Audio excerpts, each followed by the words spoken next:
ஒரு தெலுங்கன் எப்பவுமே ஒரு தெலுங்கனுக்கு மட்டும் தான் உண்மையா இருப்பான். அத எப்பதான் தமிழ் மக்கள் புரிஞ்சுக்க போறீங்க? தமிழ்நாட்டு மக்கள் புரிஞ்சுக்க வேண்டாம். தமிழ்நாட்டு தமிழ் மக்கள் புரிஞ்சுக்கங்க.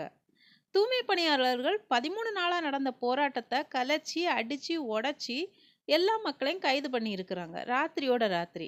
இது எந்த விதமான கொடுங்கோல் ஆட்சி? விஜயநகர பேரரசின் இந்த கொடுங்கோல் ஆட்சிய எல்லாம் பொறுத்துட்டு நம்ம வாழணுன்ட்டு எப்படியாவது இருக்கா? எங்கேயாவது எழுதியிருக்கிறா?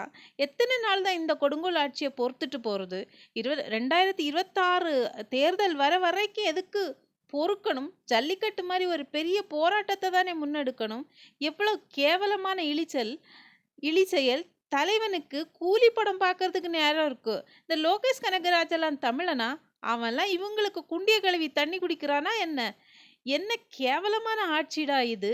இத கேட்கறதுக்கு யாருமே இல்லையா? அடுத்த போராட்டம் வெடிச்சா தான் இது